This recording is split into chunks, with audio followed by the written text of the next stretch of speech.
Our shot from Horsetooth. Look at that. Beautiful morning out there. 65 degrees. What is up with that? But as you know, as we often say, the warm before the storm, something's blown in.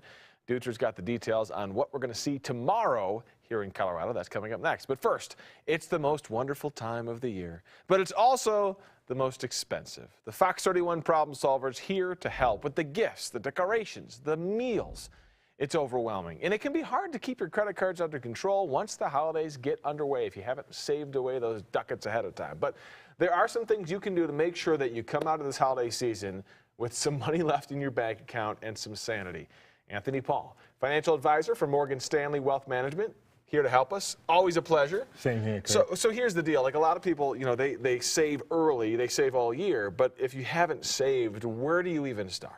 Well, here's the thing. You got to avoid the stressful last-minute shopping. So what that creates is impulse buying. Yeah. You're trying to get out of the mall, so you're running in, buying something too quick. And So, it's $50, it doesn't matter. I got to get a gift. Exactly right. Yeah. And so the thing about it is you want to create a list. Start with a list and say, okay, who is on that list? Who am I going to buy for? Who am I not going to buy for? And don't deviate for the list and try to avoid last-minute shopping. Should we set money limits on each person, do you think? Absolutely. So you want to create a budget. Okay. So by doing that, you now say to yourself, okay, this is what I'm spending, and I'm not going to go over this. So don't add extra cash. Don't spend your credit cards once you go past your limit that you set, because guess what?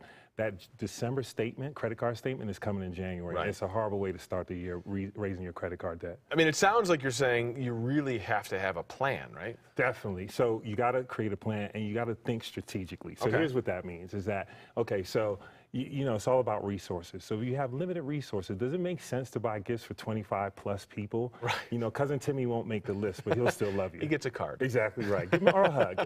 Right? So, and then if you do have resources, think non-traditionally possibly. And so what does that mean? So you give to charity in the name of a family member, or you contribute to a college savings plan, or you help with student loan debt. And then finally, plan for next year. Right. Start earlier.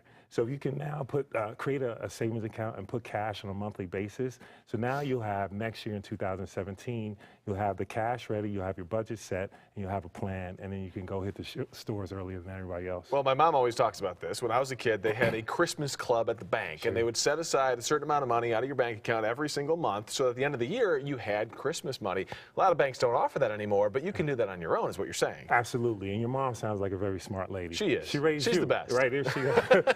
But yeah, those old school things still apply today, because that will take some of the stress off. Yeah. It'll help you manage your credit better, and you won't go and do the impulse shopping. You'll have your budget in place, and you'll know this is the sum of money that I have to take care of my family and friends and have a more enjoyable holiday experience. So if you found yourself a little overwhelmed because you didn't plan, now is the time to really start thinking, how am I going to plan for next year? Absolutely. And you know, these are the things that you can set in place earlier. Now, it doesn't feel like we're going to Christmas because it's 4th of July weather, but you want to start now. Well, thank you so much. Always a pleasure, and always some great insight. You kind of break things down for us. My mom had 5 kids. Oh, wow. She had no choice but to be very smart with her money, and so the Christmas Club, I think, was super important. Thank you so much. We appreciate that. Let's get over to Megan with some breaking news. Yeah, we're following